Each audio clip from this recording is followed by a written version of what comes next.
ছাত্রদল বিএনপির মানুষেরা হাসিনার আমলে গুপ্ত ছিল না? নিজেদের দলের অস্তিত্ব টিকাইতে কোনো না কোনো পয়েন্টে নিজেদের পরিচয় লুকাইতে বাধ্য হয় নাই তারা কোনোদিন?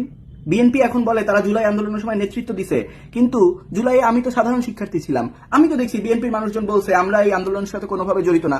মির্জা ফখরুল ইসলামের ভিডিও আছে, সে বলতেছে বিএনপি কিংবা ছাত্রদলের কেউ এই আন্দোলনের সাথে কোনোভাবে জড়িত না, তাদের কোনো সম্পর্ক নেই। ওইটার কারণে কি আমি এখন তাদেরকে গুপ্ত বলবো? তাদেরকে বলবো বিএনপি আন্দোলনের সময় গুপ্ত ছিল?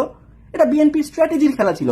জামাতকে যখন আন্দোলনের মধ্যে নিষিদ্ধ করে দেয় তখন জামাত কেন টু শব্দটা করে নাই? কারণ জামাত যদি টু শব্দ করতো তাহলে হাসিনা বলতো এই আন্দোলন পুরোটা জামাত চালাইতেছে। বিএনপি টু শব্দ করলে জামাত বিএনপি মিলে দেশে অরাজক পরিস্থিতি সৃষ্টি করার জন্য এই আন্দোলন চালাইতেছে, হাসিনা এই কথা বলতো, আর আন্দোলনটা থামানো হাসিনার জন্য ইজি হয়ে যেত। ছাত্রদল গুপ্ত রাজনীতি করে নাই? বিএনপির বড় বড় নেতাকর্মীরা গুপ্ত রাজনীতি করে নাই?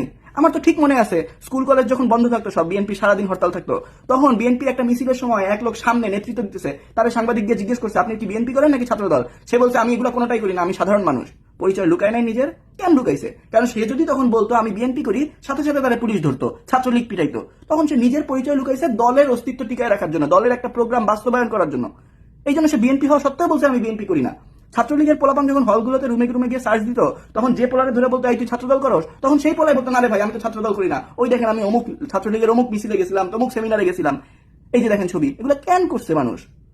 তখন এগুলো ছাত্রদলের গুপ্ত রাজনীতি ছিল না?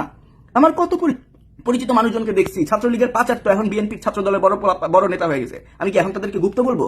তারা রাজনীতি দেখাইতেই পারে না ওই টাইমে, দেখাইলেই তাদেরকে জেলে ঢুকাই দেওয়া হইতো, দেখাইলেই মাইরা ফেলানো হইতো, দেখাইলেই পিটাইতো। তো দলের অস্তিত্ব রক্ষায় নিজের পরিচয় লুকায় যদি একটা স্বার্থ হাসিল হয়, তারা এটা করছে। গুপ্ত কিন্তু সবাই ছিল হাসিনার আমলে, জামাত শিবিরের নেতাকর্মীও ছিল, বিএনপির নেতাকর্মীও ছিল। গুপ্ত আসলে জিনিসটা কি? আমি আমার রাজনৈতিক আদর্শ কোনো একটা সিচুয়েশনে পড়ে প্রকাশ করতে পারবো না, তখনই আমি গুপ্ত। আজকে যদি আপনার সামনে কোনো একটা ছাত্রলীগের পোলা এসে চিল্লায় বলে জয় বাংলা, শেখ হাসিনা আসবে ফিরে বীরের বেশে, আপনি ওই পোলারে পিটাইতে পিটাইতে মাইরা ফেলানোর মতো অবস্থা করবেন না? আওয়ামী লীগ কি এখন বাংলাদেশে পারবে হাসিনা জিন্দাবাদ বলে চিল্লাইতে? সারা বাংলাদেশ পাশার চামড়া ছিঁড়া ফেলাবে। জীবন বাঁচাবে নাকি রাজনীতি করবে? হাসিনার আমলে এক্স্যাক্টলি সেম জিনিসগুলো হয়েছে ছাত্রদল শিবিরের সাথে। প্রত্যেকটা দিন সারা বাংলাদেশের কোথাও না কোথাও ভরা মজলিসে ছাত্রলীগ মিছিল করতো, একটা একটা শিবির ধরে ধরে জবাই করে নাই? দেখেন না এইগুলা? ছাত্রদলের 20-25টা পোলাপান যখন একটা মিছিল নিয়ে বাইরে হতো, ছাত্রলীগের একটা নেতা গিয়ে বাঁশ দিয়ে পিটায় তামা করে ফেলাইতো। এইসব ভিডিও মনে নাই আপনাদের? ভুলে গেছেন এত সহজে? হ্যাঁ, ছাত্রদল একটু কম করছে, শিবিরের পোলাপানরা একটু বেশি করতে হয়েছে গুপ্তামি। কেন করতে হয়েছে সেটা কি ভুলে যান? দাড়ি রাখার জন্য, নামাজ পড়ার জন্য তখন পিটায় নাই? আপনারা দেখেন নাই? হল থেকে বের করে দেয় নাই, গায়েব করে দেয় নাই? ছাত্রলীগের পোলাপান মাইরা ফেলায় নাই, ওপেনলি মাইরা ফেলাইছে। কেমনে ভুলা যান এগুলা? হাসিনার আমলে শিবিরের পোলাপান মাইরা ফেলানো একটা পুণ্যের কাজ ছিল, আর ছাত্রলীগের পোলাপান প্রত্যেকদিন সেই পুণ্যের কাজ করতে বেহেস্ত পাওয়ার জন্য। গুপ্ত কিন্তু সবাইরই থাকতে হয়েছে হাসিনার আমলে। দলের স্বার্থ রক্ষায় নিজের পরিচয় ত্যাগ, বৃহৎ স্বার্থে ক্ষুদ্র স্বার্থ ত্যাগ। এইসব ইতিহাস এত সহজে ভুলে যায় না আপনারা।